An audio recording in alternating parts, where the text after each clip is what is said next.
are looking at the aftermath of Front Street Fights 12 presented by bodybuilding.com. It was Noah Ali, it was Jesse Brock fighting for the Front Street Fights Bantamweight title. It was Jesse Brock ultimately being crowned that champion. I'm Matt Johnson, along with me, Brian McCormack and Scott Jorgensen.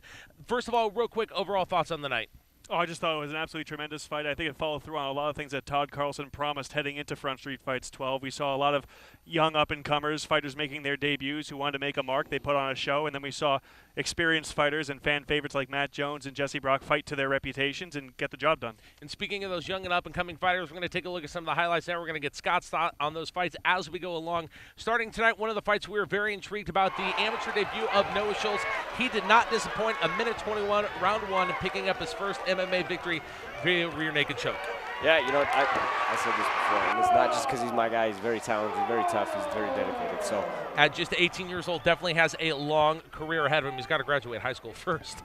Our second fight of the night saw Colton Armas. It was round 3, 2 minutes and 12 seconds in, just 48 seconds left. Pulls the triangle submission as Tim Cameron was going for the slam right there. Again, you talked about it, one mistake could cost you everything. That's the beauty of MMA, you know, and he stayed solid through the whole fight. Controversy always creates a lot of talk. We saw this, of course, a lot of fans upset about that. Ben Hollier going for the glove tap. John Boy McComas not wasting any time going for the spinning back fist, ending up getting the round one submission just 35 seconds in. I have a lot of things to say about this, and We'll move right on. We'll read your blog.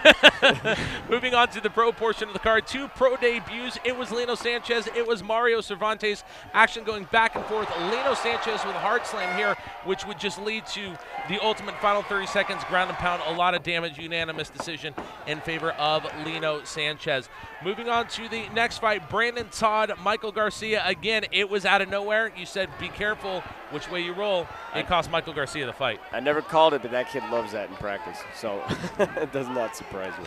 Brandon Todd via the knee bar, round 2, 2 minutes and 38 seconds, gets his first pro win over Michael Garcia. You want highlights? You got it. Matt Jones going for the spinning back elbow, connects it right there, and flat out knocks out Carson Fry to pick up the victory towards the end there. And again, the fight that you were off cornering this fight, just talk about, again, Noah Ali, a very quality opponent for Jesse Brock tonight. But again, Jesse just doing what Jesse does. Yeah, you know, that's all it's on. You know, go in there, be you, and dictate the pace. And that's what he did. You know, he got him tired and grinded out a victory. A very meaningful night for a lot of people.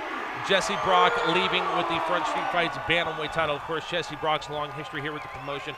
Main eventing the first fight, main eventing the third one, and I believe the fourth or fifth one as well, too. So good to see Jesse Brock leaving with that strap. Again, your thoughts on the title and Jesse Brock leaving with it? Well, I think one of the most important things he said to me before the fight was that it wasn't about him winning a title belt in terms of his own accolades. For him, it was an opportunity to bring something back to his gym, and this was a card that was packed with SPG fighters who a lot of them had successful nights, and for him it was an opportunity. So many of them talk about him being an icon and their coach and their, you know, a guy who really helped mold them as fighters. They were stepping up for him to be his sparring partners, to help get him prepared, and for him this was a way to give back and say thank you, and he got the job done. All right, Scott, overall thoughts on the night for you? Great night of fights. A lot of finishes. A lot of finishes, a little bit of controversy, a few highlights. You know, we're going to do this again here in about 3 months or so, sometime in August. So if you want to find out when Front Street Fights 13 is going to be and who will be on that card, we will have those announcements for you coming up in the coming weeks. You can follow us all over social media, of course, facebook.com/Front Street Fights. Also on Instagram, Twitter, Snapchat, and YouTube. You'll be able to see all these fights in full if you missed any of them tonight coming up early next week. So, again, stay tuned. Sometime in August, we will be doing this all again. On behalf of Scott Jorgensen, Brian McCormack, the Cable One crew, the CenturyLink Arena crew, and the Front Street Fights crew, I'm Matt Johnson. Thank you for joining us for Front Street Fight 12, presented by bodybuilding.com. We'll see y'all in August.